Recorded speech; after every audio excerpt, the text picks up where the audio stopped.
To customize your WordPress website, Elementor is the best builder. In this video, I will show you how to use Elementor to customize your website's colors and text the way you want. Let's jump in to get started. We'll begin on the home page of our WordPress site, where we left off last time. At the very top of your screen, you'll see the admin bar. Simply click on Edit with Elementor to launch the builder. It will take a few seconds. Once it's loaded, you'll see your website on the right and the Elementor widget panel on the left. At the upper right side, you can see a floating menu where you can view all the sections or containers of the website. For now, let's close it. You can bring it back by clicking this icon. Before moving ahead, activate Atomic Elements and reload. This is a recently added feature that makes Elementor more flexible. In the left menu, we have various elements like headings, buttons, videos, and more, which can be added to the website. The ones with a lock sign are for paid pro users only. Let's add a heading to Try. It's added as a separate section, so let's delete it for now. Components and global menus are also for paid users. It makes work easier, but the free version is good enough. The best thing about Elementor is that you can customize many elements live on the website. For example, I'm changing the content of the headings on the website. While the heading is selected, we have three types of tabs: Content, Style, and Advanced on the left side under Edit heading. In Content, you can change the content and add a link to the text if you want. Head over to the Style tab. This is where we control the look of our text. You can align the text to the sides or the center. Click on the typography icon, which looks like a small pencil.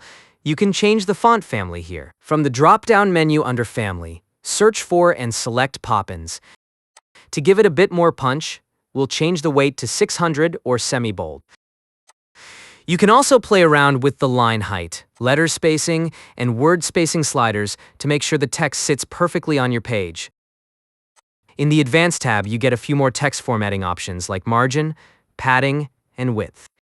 If you want to delete any element, just select it and press delete. For example, I selected this all new data image and deleted it. Let's see how to change the image. Hover over the current image and click it. In the left panel, under the Content tab, you'll see a thumbnail of the current image. Click Choose Image. You get three tab options here. Search Images lets you search for images from the internet. Media Library lets you choose an image from your library. And Upload Files lets you upload new images. Since we want to use a new file, click the Upload Files tab and then select Files. Choose your image. In this case, we're using our channel avatar image and click Open. It's a transparent background PNG image. Once it's finished uploading, click the Select button in the bottom right corner. Just like that, your new image is live in the editor. You can use the settings on the left to adjust the image resolution or add a custom link if you want the image to be clickable. If you notice, the web page is divided into parts. That pink folder tab-like button, they are called containers. If you select the container, you get Edit Container options in the left panel. Here you have three tabs: Layout, Style, and Advanced. Whatever you do here will affect all items in the container. In the Layout tab, you can change layout type, width, height, and the direction of items. The layout also has additional options, but I think as a beginner, you do not need to use them yet to change the look. Head over to the Style tab. Here, you can change the background color to match your branding. Add a gradient, add a video, or add a slideshow as the background. Let's change the background color to green here. You can also change the hover settings, which means when your cursor hovers over the container, the background will change automatically. Let's change it to blue. Now, when I hover over the container, it turns blue. You can also add a background overlay, which is a semi-transparent layer that sits directly on top of your background, but underneath your content. You can add a border to the container and customize it. And here we have a very cool feature called the Shape Divider, which is a divider between two containers. Let's select a divider for the bottom of the container.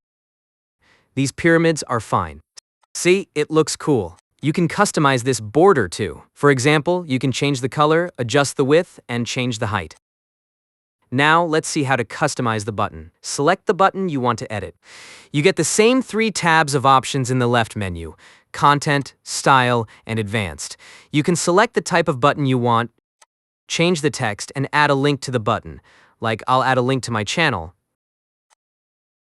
That's it for now. If you're following along with me, I want you to customize your website according to your needs and type. In the next lesson, I will show you how to add new pages like About and Contact. And yes, attempt the MCQs with this video so you can see how well you understand it. If you find this video helpful, please like it and subscribe to my channel. See you in the next lesson. Take care and bye.